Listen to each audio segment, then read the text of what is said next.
a new day, a new season, and a new car evokes dreams of glory. The endless fire, banked during the off-season, is renewed, but the challenge is the same.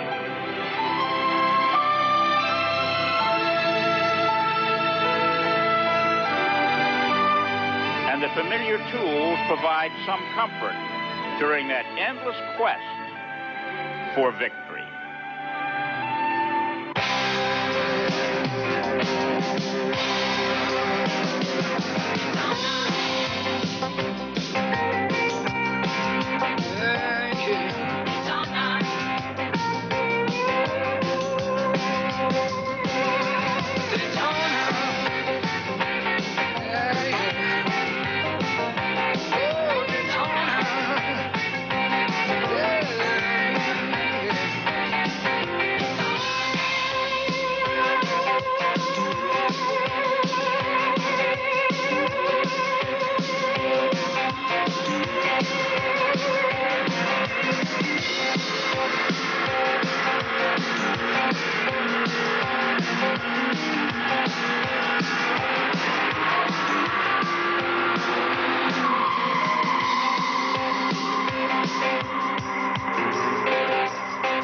In his book, author Robert Daly calls it the cruel sport.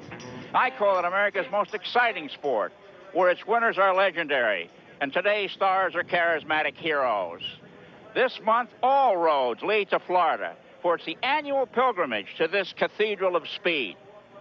Good afternoon, everyone. I'm Chris Economaki here for the biggest sporting event in the southeastern United States. Tomorrow's Daytona 500 has been sold out since last March, and car-conscious America has filled every hotel and motel room for miles around. So what is the allure? For one, stock car racing is a phenomenon, born and bred in these United States. A sport where a driver may be known as King Richard, who keeps coming back due to a deep down yearning and burning for another win to his car and his fans, long after athletes in other sport would be retired. And it's a sport where women idolize the stars and the men root for the cars, the nameplate of which may be the same as the one in his driveway. Tomorrow's Daytona 500 is the Super Bowl of stock car racing. And the Twin 125s you're about to see are the playoffs. Now, let's go to Ken Squire, who called tomorrow's Daytona 500 on CBS. Well, thank you, Chris. For just a moment, let's talk about newsmakers here. And if there is one newsmaker for sure, it's the man in black. Number 3, Dale Earnhardt. He swept up all the winnings there are around this place, except the 500. Lost a couple of them when he ran out of gas. Last year, of course, had that tire cut down in turn 4 on the final lap. Along press row, everybody's saying he is the man to beat. He's looked invincible thus far this week. And to my colleague, David Hobbs, who's your newsmaker out here? Well, there's no doubt about it that Dale Earnhardt has been dominant this week, except in one key aspect, because when all's said and done, Davey Allison in his Ford is on pole position for tomorrow's Daytona 500. It just so happens that neither of these guys have matched up. Allison wasn't in last week's Busch Clash, so dominated by Earnhardt, and they are in different heats of the upcoming 125s you're about to see. Only time in tomorrow's Daytona 500 will tell who is going to be the winner out of these two. Now, there's one other major story here for sure this year. The King is back. No, make no mistake about that. And with more on the story, here's Ned Jerry. And, of course, Ken, the recognized king in stock car racing is none other than Richard Petty, 7-time winner of the Daytona 500. Richard, you're looking like the Richard Petty of old here. Well, Ned, we've had some good practice laps down here. We qualified pretty good, I think 14, something like that. And our practice and stuff's been good. We've been doing some drafting. Of course, things be working good, so we're looking forward to getting started. How about Dale Earnhardt? Everybody's talking about how good he is. You got anything for him? Well, I don't know about Dale. I watched him in the Busch Clash and watched him doing some practicing and stuff, and he's not fast enough to probably run off and leave anybody, but he's plenty fast enough to lead, so he's going to be really, really tough. Ken, I believe this man at 53 years old is still capable of winning the Daytona 500. It could come tomorrow. Well, he really showed his stuff in the first 125-mile qualifier. If you don't believe it, just stay with us as we're getting ready to show you the twin 125-mile qualifiers here at Daytona. They were dandies. They're coming up after these messages. The Gatorade Twin 125s is sponsored by Ford and your Ford dealer, where Leadership Month means a great time to buy. Gatorade Thirst Quencher, Gatorade for that deep down body thirst. Goodyear Eagle Radios, the best-selling performance radios in the world. And by Bud Light, everything else is just a light. Time here at Daytona, several showers pelting the 2.5-mile high-banked oval. But about an hour ago, we got some blue sky. They've been drying out the track, and we're just about to a green flag condition for the first of the twin 125-mile qualifying races. And a crowd that looks to be over 50,000 sought shelter. They're back in their seats ready to go racing. So are we, and let's meet the pole sitter right now, standing by with Mike Joy. Davey Allison, 9 different pole winners for the 500 have won their qualifying race. What are the chances of you being the 10th one today? Well, Mike, Texaco Haviland Thunderbird's been running real good in practice. Of course, we qualified good last Saturday, but I'm real happy with the way the car's driving, and we're just anxious to get this race underway. No gas gauge on this dash. Can you go the distance on one tank? Yeah, we can go the distance, and we're going to top off. They want us to dry the track off, and then we're going to come in and top off, and we'll go all the way. Davey Allison on the pole. The strategy, though, is a bit different further back in the pack. Let's join Dave Despain. Way back here in 14th starting spot, we find Jeff Bodine. He's a former Daytona 500 winner and the winner of this race last year without stopping for fuel. I want to know what you're doing so far toward the back here anyway. First, I'd like to say hi to all the girls and the guys over in Saudi Arabia. We appreciate what you're doing. This is strategy. The track is green. We knew it was going to rain. No rubber on the track. By the time I get to the corner, these guys will lay down some rubber. My tires won't be wore out. We'll be in good shape for the rest of the race. If you believe they planned this way, we could make you a good deal on this Ford Thunderbird. Jeff Bodine coming from 14th spot. Remember, he has to finish 15th or better to be assured a starting spot in the Daytona 500. Now let's check the starting lineup with Ken Squire. The starting order for the first 50-lap, 125-mile qualifying race. On the pole at 195.9 miles per hour, the Ford of Davey Allison. And alongside is Harry Gant in his Oldsmobile. Row 2 is the Virginia row, Rick Mast and Ricky Rudd there. Going to row number 3, it's Alan Kowicki in his Ford out of Wisconsin and the 85-87 champion Bill Elliott. For row 4, making his 31st entry into the 500, it's Richard Petty and Dale Jarrett. Row number 5 is Hut Strickland from Alabama and Michael Waltrip from Kentucky. Row 6 is the defending Daytona 500-mile champion Derek Koch and Mickey Gibbs. Row 7 from Pennsylvania, Jimmy Spencer and the 86 Daytona 500 winner Jeff Bodine. Row number 8, that's Jim Sauter and Phil Barkdahl. Row 9 is an all-rookie row. The ex-sprint car champion Sammy Swindell from Tennessee and Ted Musgrave from Wisconsin. In row number 10, it's Eddie Biersquale from Texas and Dorsey Schrader's here out of Missouri. Row 11, Rich Bickle from Wisconsin and rookie Dave Mader. In row 12, Jimmy Horton from New Jersey and Bobby Hillen's back in car number 27, starting on the outside of that row. The 13th row is Greg Sachs from New York and Mark Stahl of San Diego, California. Row 14 harbors Brian Ross of Ballston Spa, New York, and Del McCoward of Savannah, Georgia. And rounding out the field, 29th position from Augusta, Georgia, it's Phil Duffy. Ken, as we prepare for the start of this first 125-mile qualifying race, we'll need to keep an eye on the grass on the inside of the racetrack in case the car spins out down there because of all the rain. That is very wet. A car will have no traction there. In fact, in past years, we have seen in a wet condition, cars actually dig into the mud and flip over. The other thing, of course, when they stay on the track, they're going to have to be very careful coming to pit lane because, as you can see, that is the only place on the track that is still wet. And we are expecting some of these guys to have to come into the pits because of the extended running they've done under caution. Additional risky business for 7 Fords, 8 Oldsmobiles, 7 Chevrolets, 5 Pontiacs, and 2 Buicks coming to the line, ready to take green. Pate's car coming in. 125-mile qualifying races about to explode with Davey Allison and Harry Gant locked up in the front row. Chevy versus Ford, and on the break, it's the Ford of Davey Allison jumping out in front. Harry Gant there seemed to be just bogged down just a little bit on that start. Davey Allison made a tremendous run there to the line. And on the outside, you saw Ricky Rudd making his run while Rick Mast drove the number 1 down to the inside. Now Gant comes back low in car number 33. Back straightaway from Davey Allison's car, a view of those challenging him for the lead.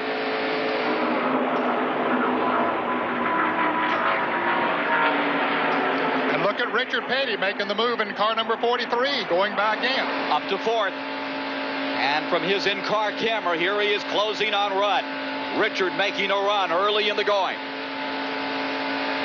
Making a good run now. These guys are going to be just a little bit cautious on these opening laps because the track has been extremely wet and will be just a little bit green to what they were used to yesterday afternoon. First lap under green has Davey Allison out in front. Rick Masters in second. Ricky Rudd in third. Petty's in fourth. Harry Gant in fifth. Dale Jarrett up to sixth. Bill Elliott running seventh. Petty now beginning to pick up on those front three. I had a feeling he would be strong in this race, Ken. We'll just see how he can do. Now Harry Gant drafting up on the back bumper of Richard Petty. Trying to close in on Ricky Rudd as Harry Gant stays right there behind him. Gant in that fifth position. Petty in fourth. And there's your field, screaming through turns 3 and 4 off the 31-degree banking. Down into the tri-oval at better than 190 miles per hour. Allison stays on the point. Rick Mast out of Rockbridge, Bass, Virginia, car number 1. That Oldsmobile staying right there in second spot. Remember a few years ago when 2 years ago when he ran so strong in the Daytona 500 as a rookie, led that race for quite a while. He knows how to get around here. Lined up 1, 2, 3 in the back straightaway, and Petty just looking on from fourth position. There he is. There's Jimmy Spencer, and he is closed up from 13th to 8th in 2 green flag laps.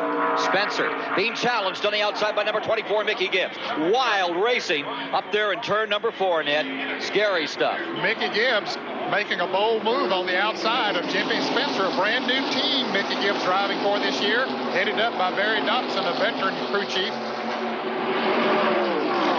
And his Pontiac running fast. Made the pass look pretty good.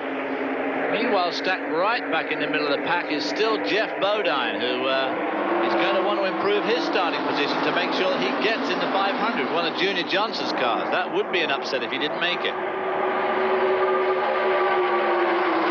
Alan Kowicki pulled out to make a pass, and it cost him a couple of positions. Kowicki in the Army car, number 7, and Bill Elliott had pulled out to make a pass, and it cost him a few positions. Hut Strickland's number 12, the Bobby Allison car, moving up through in that little confrontation. Alan Kulwicki there to see that one car out on the bottom of the picture there, still alongside, completely left out in the cold there. Still staying down there, not dropping back in the line. I'm not sure he's had an opening, Davey, that he could get back in the line, and it's cost him. And it's the problem there. You've got to rely on these chaps to let you back in line. Ford, Oldsmobile, Chevrolet, Pontiac. 1, 2, 3, 4 in this first 125-mile qualifying race. Davey Allison staying up on the point. Remember a couple of years back, that incredible Daytona 500 when father and son, Bobby Allison first, Davey Allison second, drove across the finish line bumper to bumper. Now his qualifying speed was about 45.9 seconds. Let's see what he does here in the competition. A little slower.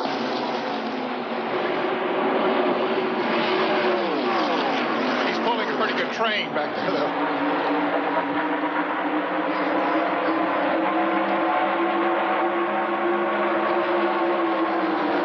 A thought from Chris Economaki. And Alan Kowicki, driving under the Army colors, is not in the top 14.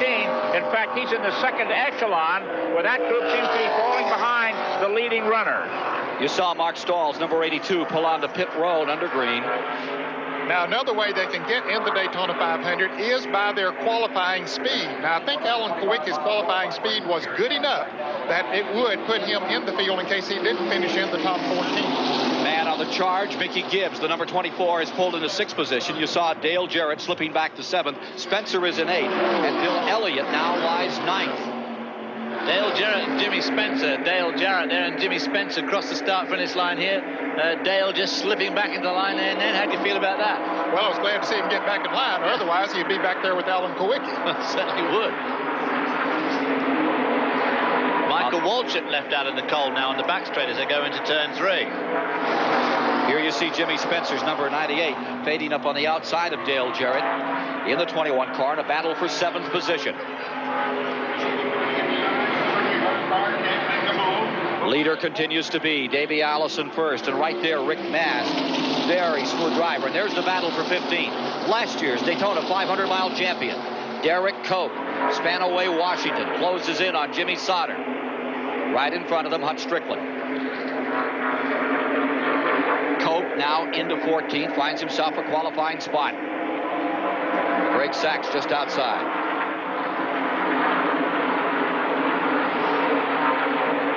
Davey Allison continuing to set the pace, set the tempo in the first 50-lap, 125-mile qualifying race. Riding with Davey right there. Working methodically, just gingerly taking his car around what has to be a very difficult track, a green track. Poured on it today. No rubber to work with out here. Looking back from Davey Allison at Rick Mast, closing in on him for the lead.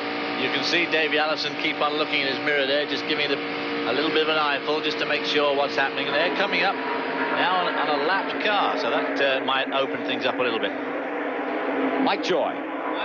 Ken, last year, Jeff Bodine won this race without making a stop for fuel, so most of the top teams figured they could go the distance. But the extra laps of caution to dry the track, and the teams figure one caution lap is worth one green flag lap when it comes to counting fuel mileage, may change their plans. But so far, all the upfront runners, including 7-time Daytona 500 champ Richard Petty, are planning to go the distance without stopping. Let's go up pit road to Dave Despain. And here the issue is tires. This 125-miler will be the best test this week of the mileage of these radial tires. They're perfect viewing stands for the race, but more importantly, these are long-wearing tires, longer than we've ever seen at Daytona. They were tried here in '88. They did not work, had to be withdrawn. The carcass of the tire has radial plies. They run this way rather than at angles underneath the tread rubber. How far will they run? That's the question that's going to be answered here this weekend. Some people feel that they can run the entire Daytona 500 on one set of left side tires. Let's go back to Ken Squire. 8 cars running in that lead draft. Here's the 82 slowing down on the inside, and Bill Elliott's having some trouble. There's 82 Stahl having a bit of problems, and here's 43 Petty trying for third spot. He has Rudd pinned on the outside. He comes with Harry Gant to the bottom of the track in the tri-oval. In the 18 degrees, Petty's there. He's up to third. Gant comes with him. The King is coming back. Stay tuned. Endings after 23 laps with Allison out in front. Rick Mast in second spot. Richard Petty third. Harry Gant is in fourth. And Ricky Rudd holds the 5th position. The King, Richard Petty, following Rick Mast and Davey Allison. Down the back straight. Lowering sun this afternoon. You can see the sun really shining now. Unlike it was just a few hours ago. We had tremendous rain here this afternoon. And I personally didn't think it would dry out. But boy, it has really dried out well. Yeah, the track has gotten in great shape. Making good ground there on Rick Mast, but Rick Mast seems to be able to run pretty low there now. Yes, he's staying right down on the inside of the racetrack. That gives you an idea of just how strong this sun is, too. As the day progresses here, the sun gets very, very low here. That hose over Richard Petty's shoulder, now he wears the full-face helmet. Richard Petty has a problem with carbon monoxide, and he has a fresh air intake to try and give him a permanent supply of fresh air inside that full-face helmet. Yeah, he has a filter on there that'll filter out the carbon monoxide. Yeah. Now he's moving in on Mast. Now those front 5 cars have totally driven away from the 6th, 7th, 8th, 9th, 10th, and 11th place cars.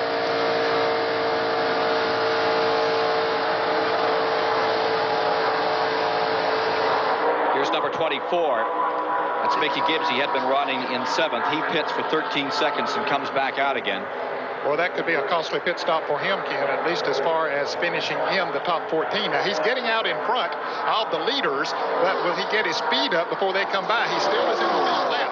But as we watch Davey Allison, you can see he was on the left side of your screen there. Davey Allison bearing down on him, and Allison has his speed up, so they will pass him down the backstretch. He came in slowly. They're lapping him right now.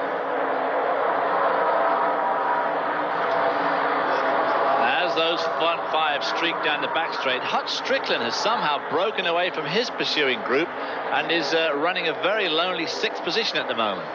Yeah, Hut has a very fast race car. Mike Joy? Ken, Derek Cope's got a tough decision to make. You know, on the highway, when your car gets a wheel out of balance, you might lose one of these little weights on the tire. That's probably what's happened to Derek, so he's bumping and thumping around out there. But as long as he's running 14th and in a qualified spot, crew chief Buddy Parrott can't afford to bring him in. So Cope's just got to ride and rattle it out.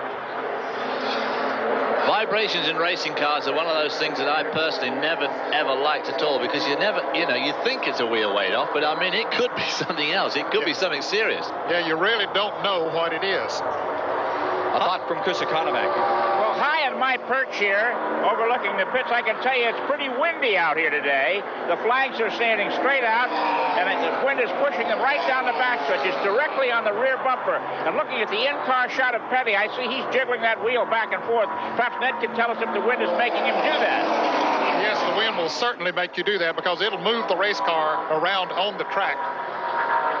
And in fact, you're steering all the time. Here's Alan Kowicki in the Army car, number 7. Alan just not running as good here as he had hoped to today. He's running in 13th position. 14th is Cope, and on the bubble is Barkdahl in the number 73 car. Phil Barkdahl is in the 73 on the bubble in 15th. Just behind him is Derek Cope. Kulwicki, probably a victim of circumstance at the moment, one of the strongest runners in Winston Cup racing, and he's having an awful job finding a proper sponsor for the 1991 season, which is pretty unusual. Well, you were talking about, David, the 12 car on Hutch Strickland that broke away, and he has run down the lead pack. We'll see him. There he is, coming into the picture. He was a good second and a half behind the leaders, and he has run them down by himself without the aid of the draft of another car. Just in 3 laps, he has come from nowhere. You're right. He broke away from the other group and then got right in with the lead group. Dave Despain's got some stuff for us down in the pits. Dave? We're with Richard Jackson. His car is sandwiched between some famous names. You got Davey Allison in front, Richard Petty right behind you. First question, can you make it on fuel? Yes, we can make it all the way on fuel. That won't be any problem. Second question, can Rick Mast get around Davey Allison and win this race? That's going to be tough. Davey's running awful strong today. Want to make odds? I think it's 50-50 right now. We're going to hang in there and make a run on him. We're going to wait. We're going to try to draft to the end of the race, because making on fuel depends on drafting a little bit. So there's the strategy. Wait till late and make the move. Back to Ken Spoil. Interesting situation here. That was Richard Jackson, and he has the car number 1. His brother Leo Jackson has the car number 33. And I understand they keep secrets. They don't share too much between those two outfits. Well, they're brothers, and they're both sponsored by the same company. They're both Oldsmobiles, but they also compete against each other. Yeah, interesting. Well, that's the South, isn't it? Brother against brother. Well, now here comes Petty. Petty pulling up on the inside, trying to make a move for second spot. Here's Richard rolling down low. Crowd is on its feet, cheering as Petty makes his move. Mast stays with him. Now we'll see how strong that car of Richards is. Yes, TP Pontiac down low on the banking and pulls it off. I think he's going to make it. And look how far Davey Allison was able to pull ahead. As long as they run side by side, Davey, that is really working to Davey Allison's advantage, because he'll just pull away from him. He's broken the draft. Mast doesn't want to give it up. He stays right there, inches back in front of Richard Petty. Petty's last win, 1984, right here at Daytona, in the firecracker, the Pepsi 400. We'll be back to see if he can win this one in a moment, after a message and a word from your local stations. Laps recorded. The man on the move is Hutch Strickland. He has just moved around. Rick Mast taken over in third, and he's closing on Allison and Petty. He's got a lot of running to do and not much time to get there. Boy, what an incredible effort, though. Just 5 or 6 laps ago, he was all on his own back in like 8th place. Hutch Strickland looking to make himself some history today. Davey Allison stays just there, 12 car lengths in front of Petty. Mike Joy in Richard Petty's pit. Ken, while Richard's cousin Dale Inman, the crew chief, is up on the roof as spotter, Bobby Loomis runs the pit. Bobby, what's Richard saying? Can he deal with Davey Allison? Well, right now we're kind of playing cat and mouse. The interval's been staying about the same. We'll just have to wait and see what we can do. He and some 80,000 of the rest of us, Ken. Indeed they are. Back straight away. leader Allison, second Petty, and here's Petty right down on the bottom. Now as they turn around this 2 and 3 at this time of day, and it's going to get worse and worse, that sun hits these cars right in the windshield, and it's very, very difficult at this time of day. And the worst spot at this point is coming off of turn 4. As they go into turn 1, they get a little bit of shade going into that turn. You can see how dark it is as they go into that turn. Those banks are shielding the sun from the racetrack. That interval from second to third has gone from 1 4/10 seconds to 9/10 of a second. There are your two leaders, but just as much a story as these two gentlemen is the guy back there in third spot, Hut Strickland in car number 12, who keeps edging ever closer to the two leaders into turn 3, and there you see the interval. Hut Strickland's definitely getting their draft. Even though he's that far back, it'll just be starting to help him a little bit. So if he just hangs right in between them, he could maybe make that gap up. Well, he has 10 laps to do it in. 10-lap sprint, 25 miles to decide the first of the 125-mile qualifying races here at Daytona for the 33rd annual Great American Race. Davey Allison is on the point. Richard Petty has driven his way from 7th up into 2nd position. But Hut Strickland's been the story from 9th. He now lies 3rd, and he's closing on the two leaders. A relative unknown, Strickland, driving for Bobby Allison, has plowed that Buick all by itself up here to become a challenger. And there you see him just behind Richard Petty as you look from Davey Allison's car at over 193 miles an hour. Well, we're all waiting for Richard Petty to win this race, but Hut Strickland could win it. Yes, he could. He has caught them now. He's got a double draft to help him there, and he could do one of those last lap bonsai efforts using the draft from both of those lead cars. Meanwhile, there's Spencer back there with Hut Strickland as they work each other over a little. The 18 car is the car of Greg Sachs, running 14th. Jimmy Spencer is in 15th, making the field. Here comes the 12 to the inside. Strickland moving for second place. Hey, that looks pretty impressive. He's got power. Yes, he has. The car was handling great. He just moved up on the inside of the King and moved right around him. That allowed Davey Allison to pull away a little bit. And he's got the handle that we have only seen thus far on CBS in the Busch Clash last Sunday to get right down there on the line and make that thing stick. The new Alabama gang running first and second. Davey Allison on the point. And fellow Alabama Hut Strickland running second. Now, he is married to Davey Allison's first cousin. It's a family affair here in the first 125-miler. His wife, Pam, is the daughter of Donnie Allison, who is the brother of Bobby Allison, who is the father of Davey Allison. Got that? Family feud in the back straightaway at Daytona. Strickland closing. Richard Petty has this view of the fight.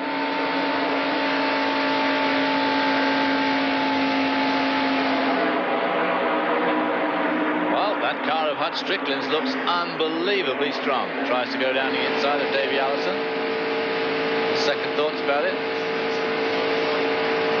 How about mileage here? Ford better than Buick? I don't know.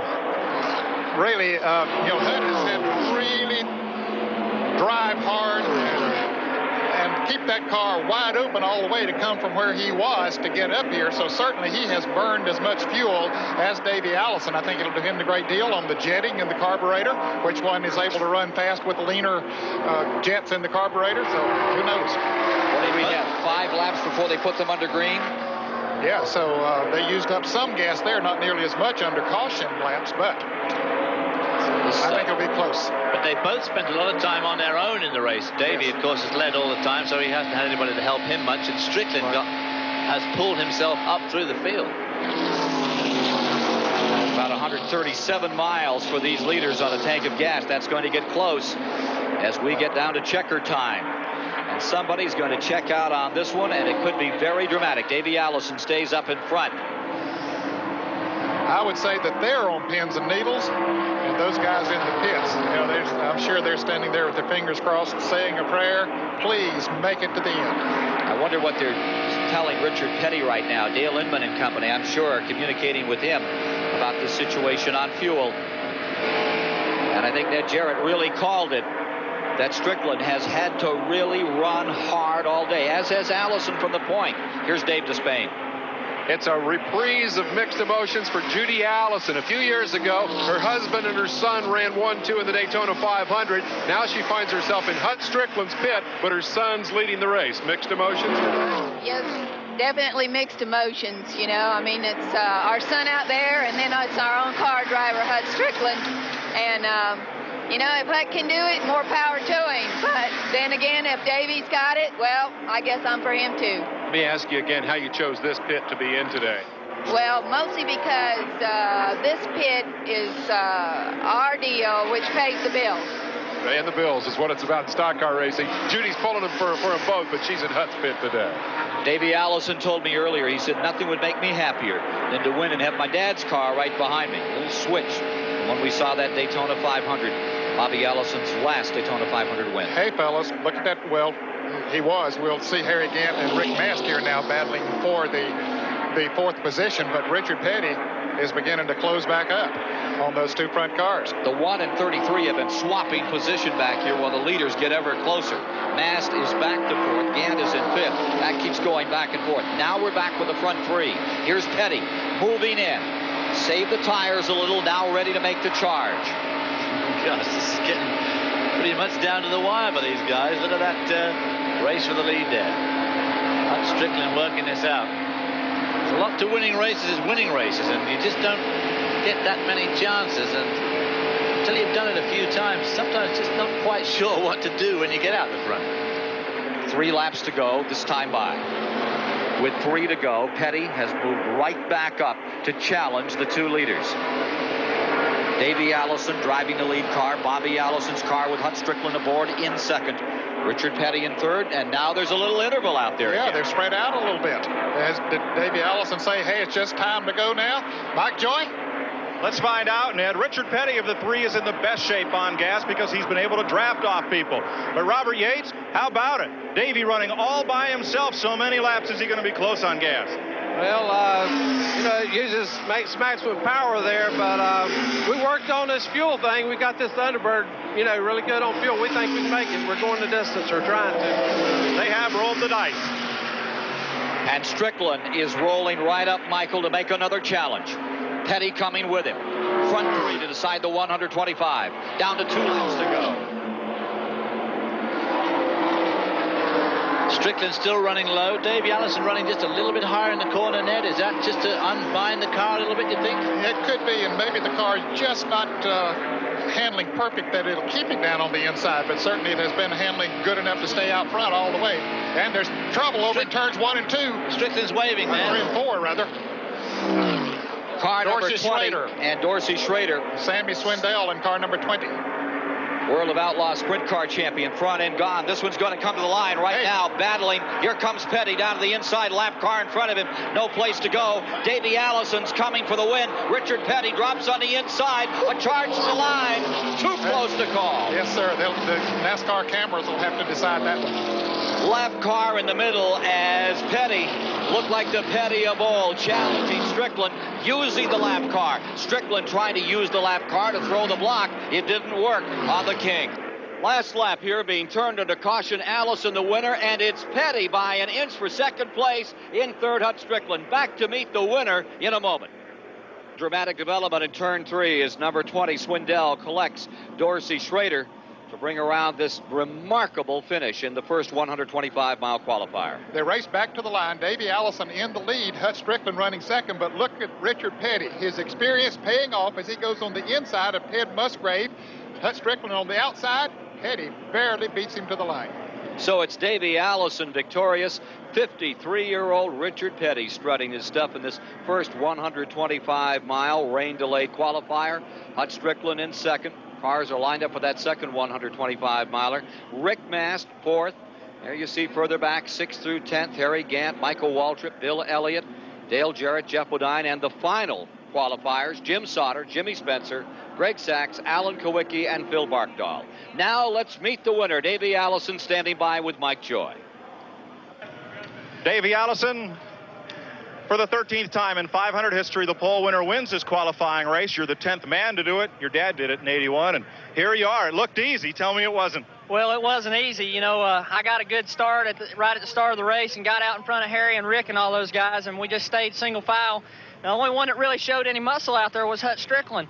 And, I mean, I watched him come around those guys on the bottom of the racetrack and on top of the racetrack. He looked strong, but he was going to give me all I could handle there at the end. And, you know, it got kind of exciting there for a minute with all those cars spinning down there in turn 3, the 2 cars that crashed. And I didn't know what I was going to do. I was trying to watch what they were going to do, and I just wanted to beat them back to the line. Okay. Davey Allison, winner of the first qualifying race. Let's go to Dave Despain. Richard Petty, that close to Daytona victory lane once again. What are you feeling right now deep down inside? You know, it feels pretty good.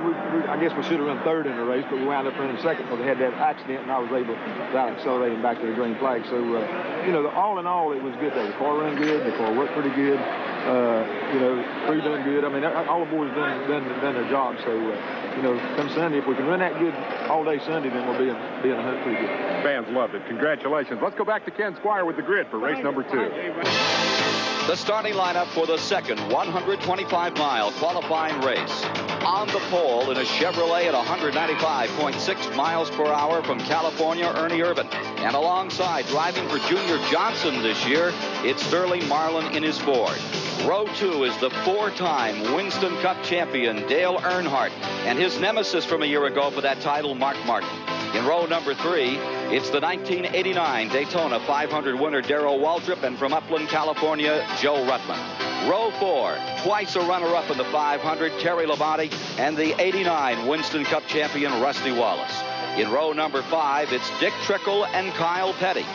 Row 6 harbors Morgan Shepherd and Chad Little. In row 7, the only rookie in the field, Bobby Hamilton and Dave Marcus. Row number 8 from Prospect, Kentucky, Rick Jeffrey, and Ken Schrader's back there. Row 9 is Robbie Gordon, a new talent out of Los Angeles, California, and Jimmy Means of Huntsville, Alabama. Row 10, Rick Wilson of Bartow, Florida, and Chuck Bound, the defending Grand National champion of NASCAR. Row 11 is the 1980 winner of the 500, Buddy Baker, and Gary Ballou of Miami. Row 12, Bill Parsons out of Detroit, and Brett Bodine. Row 13 is Jeff Purvis in the Neil Bonnet car, and Bill Venturini of Chicago, Illinois. Row 14, the veteran J.D. McDuffie of Sanford, North Carolina, and Brad Teague from Tennessee. Finally, the 29th position from Bloomington, Minnesota, Blackie Wengren. Sterling Marlin has called this race the A-Main, and indeed it is. Earnhardt, Marlin, Martin, Waltrip, Labonte, Shepherd, Rusty Wallace, Ernie Irvan, all ready to roll here. Tough contenders matching each other as they come to the line to start the second 125-miler.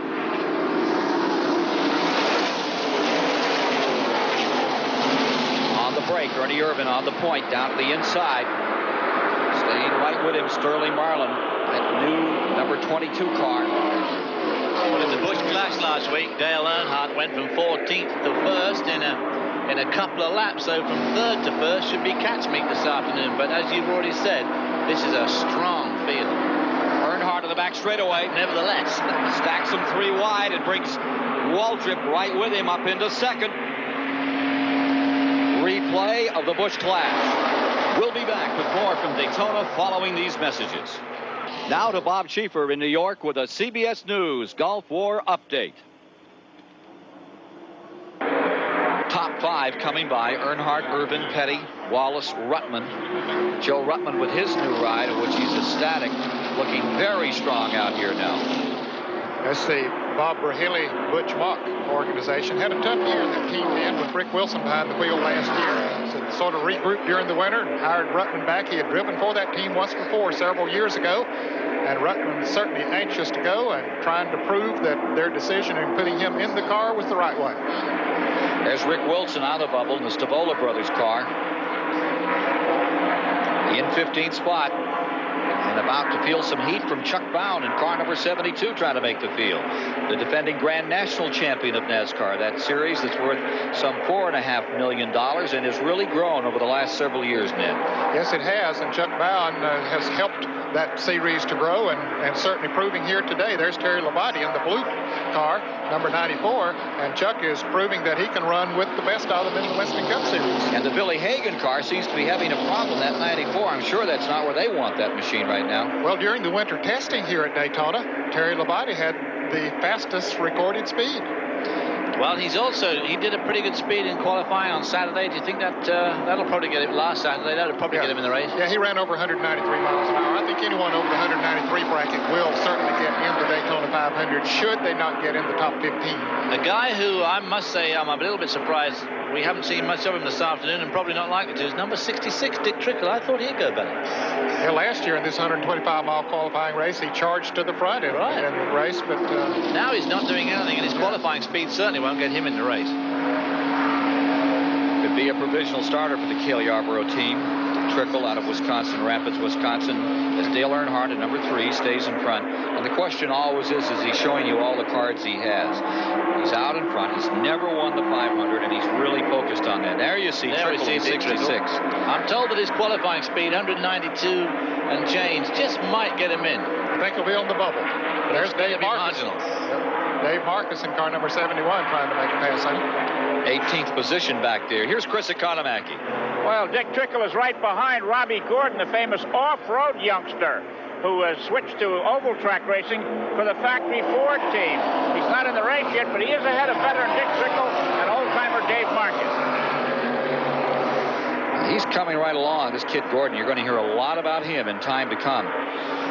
Good off-road racer. I think the Ford folks have a lot of hope for him in the future. That's one of Junie Dunleavy's cars, of course, a man who's been around NASCAR racing and who I drove for at Michigan many years ago. Many years ago, right. More years ago than any of us will remember. They had those skinny little tires. Yeah.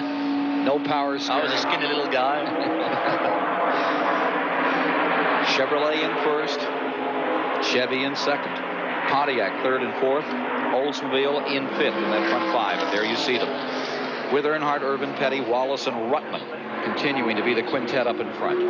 Kyle Petty's number 42. Felix Zavada's car looking very good at this time.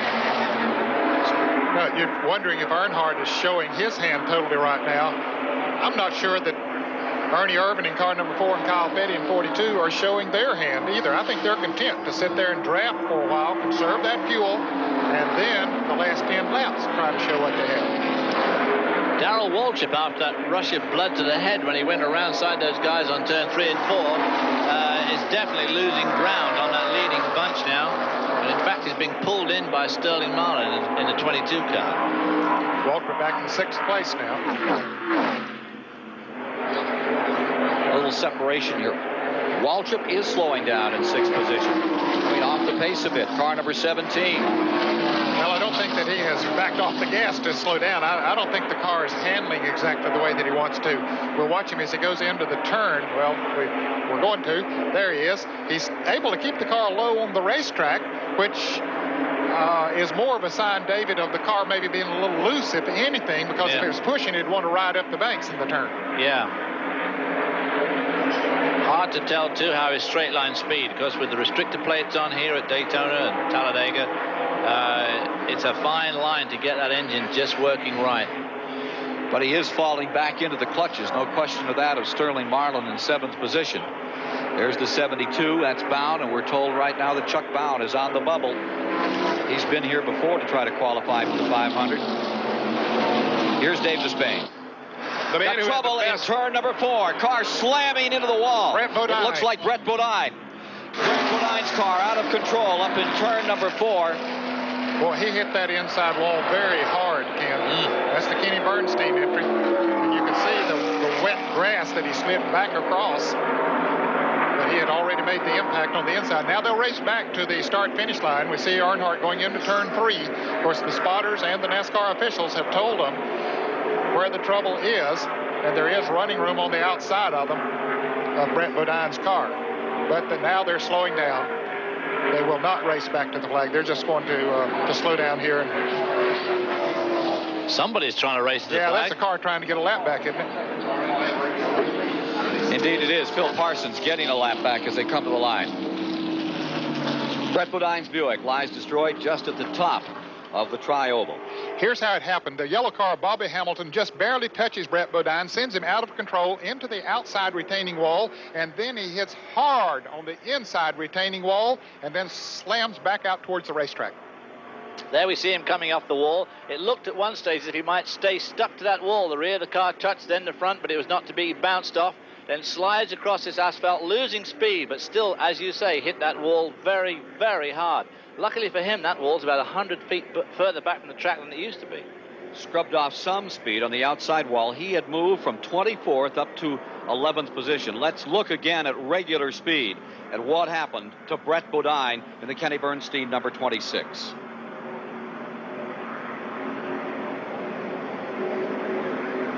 What's it like to tag a wall at this speed? Well, I'll tell you, it hurts, Ken. He had no control of the car. The steering was already out after he hit the first wall on the outside, and then his brakes would have been gone too. He almost slid back into the traffic of the oncoming cars. Jeff Bodine, his brother, coming around the car. He was on the headset apparently because he was giving a signal okay as he came out there. We'll be back with more from Daytona following. At Daytona, still attempting to extricate Brett Bodine from his crashed car in this 125-mile qualifying race, using the jaws of life here to cut right through those roll bars.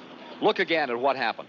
He was already out of control. He and the yellow car had already touched Brett Bodine. It looked like, as David said, he might stay on the outside wall, but that was not to be. David, he's got to be pressing on those brakes. Well, I tell you, he's going to have cramp in his right calf muscle for about a month as he tries to snap that brake pedal off, but to no avail as he slams into that wall after careening across that asphalt, bounces back onto the grass verge, and as you said earlier, very nearly back into the traffic. Fourth appearance, attempting to qualify for the 500 for Brett Bodine.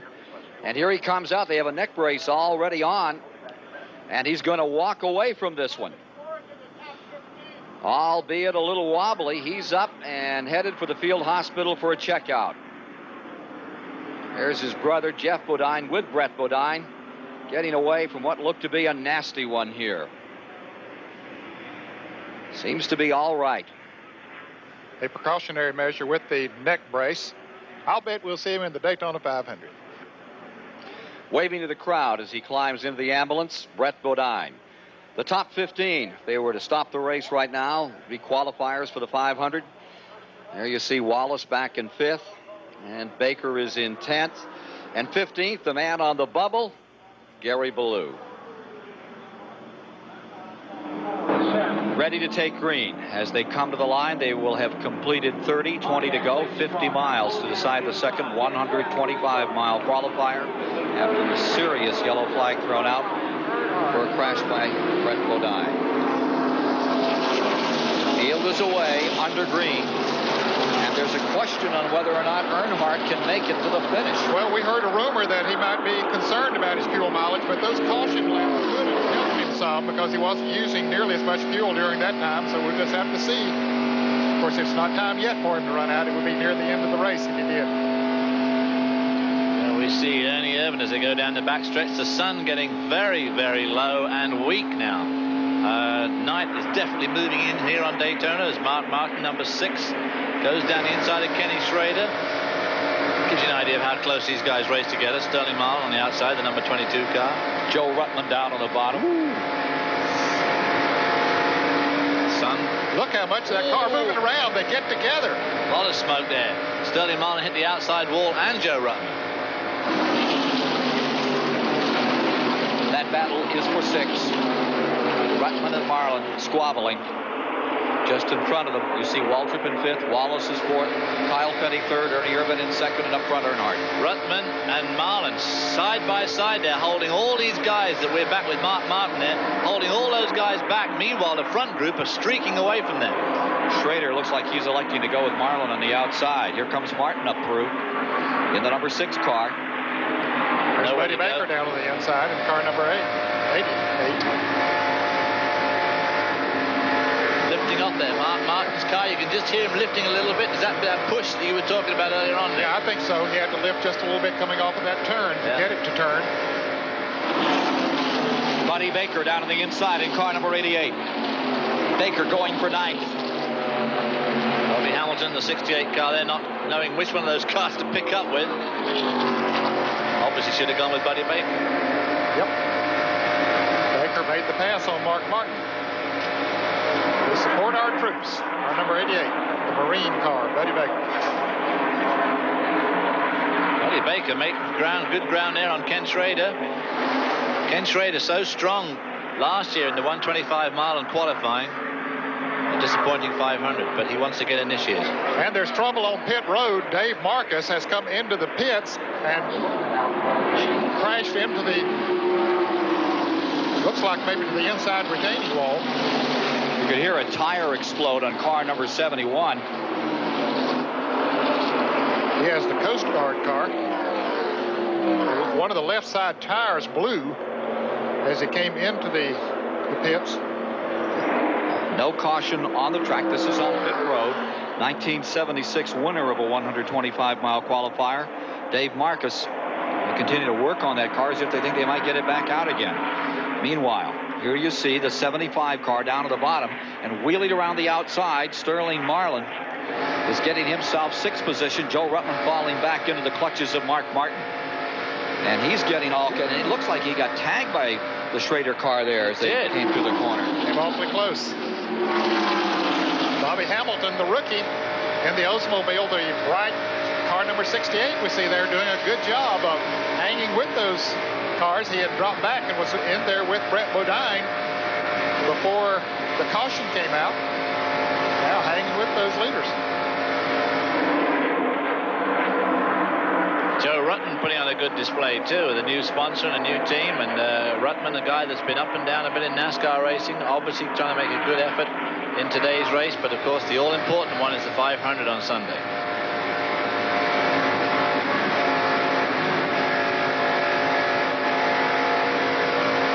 See him come out of the sun there, Mark Martin. It's a little bit of a lift, you see. He's even getting a bit of push now in the tri-oval. Let's watch him as he goes into turn 1 and 2. See how dark it's getting there. Oh, it definitely lifted there, didn't he, Ned? Yes, he did. He lifted off the... Settle the car down. Yep. More from Daytona after these messages and a word from your local station. Daytona for CBS coverage of the Twin 125-mile qualifying races. Here's the look from Earnhardt. Out front, clear sailing. Behind, he has to cope with the Chevrolet of Ernie Irvan. A thought from Chris Economaki. Well, the second-place driver, Ernie Irvan, and the third-place driver, Kyle Petty, are great friends. And last night, they hosted a radio show, and all they talked about was how Dale Earnhardt could be beaten. And now they're both in a position to possibly pass him. The fact that they are friends, they may get to working together. But it was really under their skin that everybody was saying last night that Earnhardt is unbeatable. And Irvan in second and Petty in third said, no, he's not. 10 laps to go this time by. Here's Mike Joy. Ken, a lot of folks in the grandstand and along pit road have these little handheld scanners, and a lot of them, including CBS, have been listening to Dale Earnhardt. So earlier when he said, geez, I don't know if we can make it on gas, everybody started running up and down pit road, including us. I think he said that just to see who's listening. Engine builder Ed Lanier says they are going for it all the way. Throwing him a dummy, a little bit of a ploy. Yeah, I think it's sort of a decoy that he sent out there. He's smiling about it. Waldrop back in 5th. Sterling Marlin stays 6th, and Buddy Baker is in 7th. Now, Ken, according to my unofficial stopwatch here, they're running about 3 to 4/10 of a second faster than the first 125-mile race. Which is another telling tale of Dale Earnhardt's prowess, of course. Yeah, and I'm sure that Davey Allison and his crew have their stopwatches on him. They know how fast they were running each lap, and now they're clocking Dale Earnhardt to see what they'll have to do on Sunday in the Daytona 500. The Richard Childress, number 3, stays up in front. Earnhardt aboard. Then the Morgan McClure, number 4, in second. And Felix Sabetis is number 42, showing its colors in a very strong run in the second 125-mile qualifier. Ernie Irvan hanging on very, very well here. And, of course, he may yet make a late charge. You know, I talked about the difference in the speeds. Now, it is a little cooler. Sun is a little farther down. The track should be a little faster now, so maybe that could be one reason that Earnhardt's running a little faster. Well, I'm sure the air is a lot cooler, too, which obviously will just crank out just that little bit more horsepower. Earnhardt has them covered. The question is, does anyone have anything out there with which they can fold his hand? Nice Thursday evening drive for Dale Earnhardt so far. Question is, are we seeing everything that Earnhardt has, or is he saving just a bit for Davey Allison on Sunday in the Great American Race? Well, it's my opinion that he's saving just a bit. Really? He didn't save much of the first 2 laps. Here comes Ernie Irvan ready to challenge. It's Chevy against Chevy. Wide ovaling just a bit. Earnhardt to contain any effort is going to be made off turn 2, which isn't a bad place to pass. No, as a matter of fact, now with the restrictor plates, you just about have to make your move, especially if you're going to do it on the last lap, coming off of turn 2 and get the momentum going into turn 3. You can't wait like the old days coming off of turn 4 and make the slingshot rush. Turn 4's history for slingshots now. Yeah. That's a dead sure. Yeah, absolutely. Don't have that horsepower now. I think that Dale Earnhardt must be sandbagging to a certain extent, because the way he went from his second row position back to the front and the way he did it last week in the Busch Clash, I mean, he gets in the front and he just rides there. So, you know, we don't know how much he's giving him. The 42 backs up a little. It's a 2-car battle right now. A thought from Dave Despain. Junie Dunleavy first came to Daytona in 1950 and says he can't remember having missed one since. Today he's got problems. He's talking to his crew right now, but this is the Robbie Gordon car. And Junie, what's the problem with that car? Well, he got tangled up with the 72 car a few minutes ago, and he's got a slight vibration. So he's just kind of taking it easy, and we're going to see if we can finish it. Can you get that car in the 500? We've got a pretty good speed for qualifying, so we hope so. There's a real veteran, 41 years here at Daytona. Remember, last year he was here with Ernie Irvan. They had no sponsorship. That deal fell apart, and now he's back with Robbie Gordon, and Ernie is on Dale Earnhardt's tail.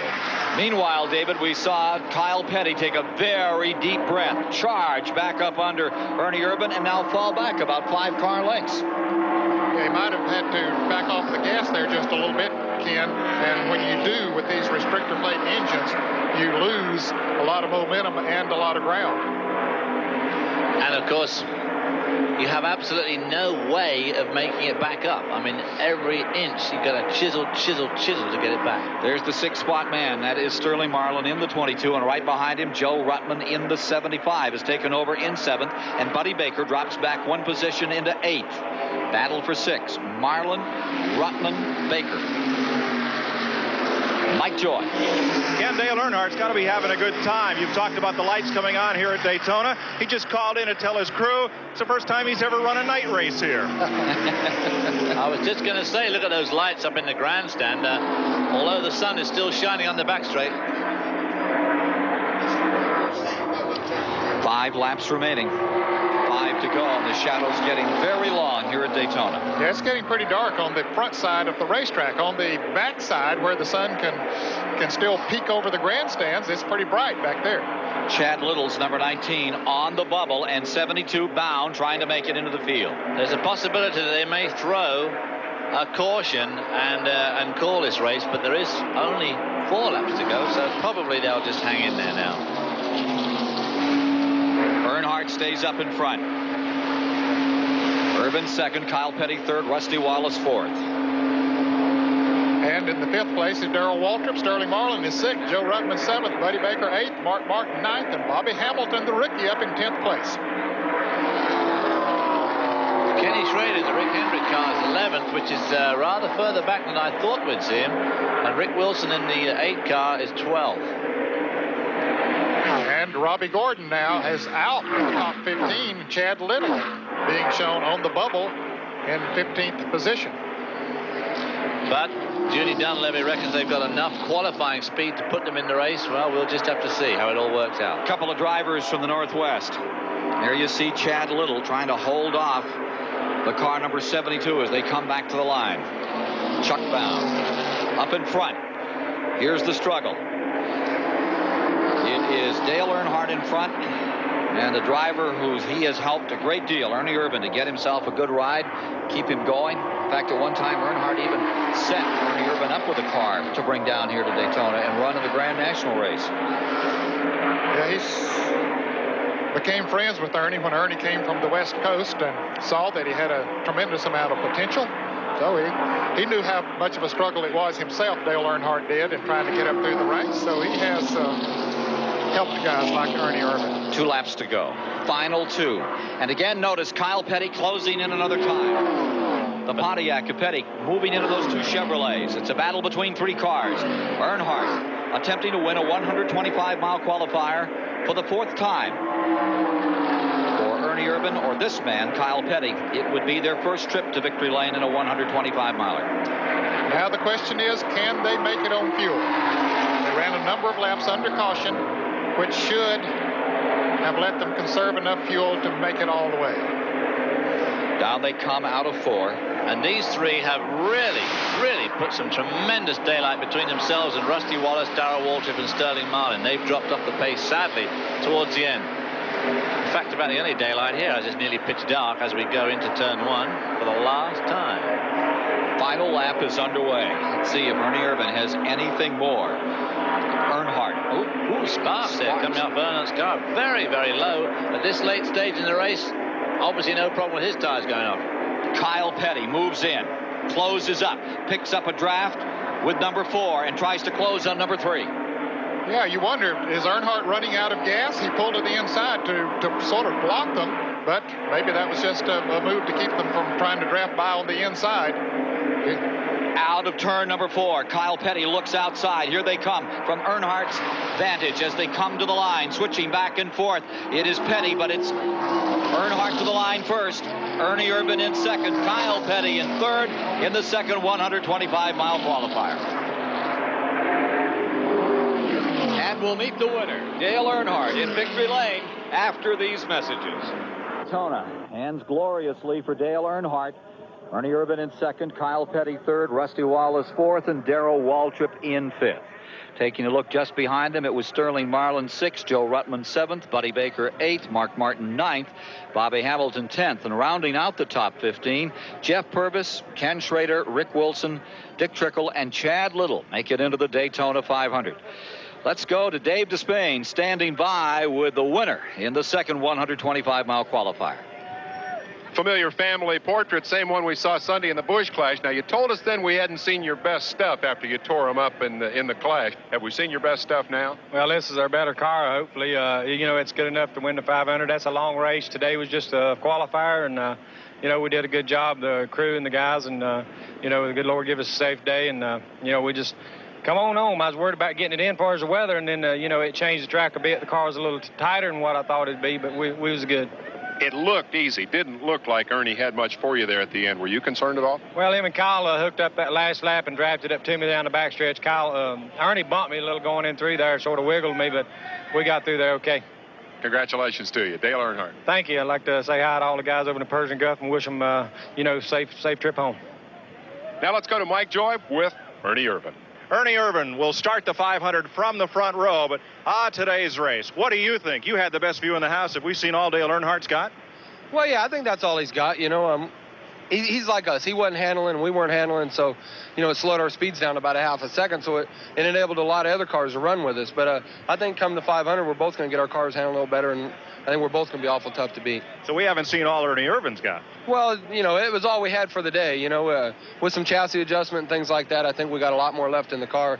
And, if we can come back and do that, this Kodak Film, Delco Remy, Chevrolet, AC spark plug cars can run awful good. All right, that's everybody. Let's go back to Ken Squire. Coming up, a live Daytona 500 update and a look at the starting grid for the Great American Race.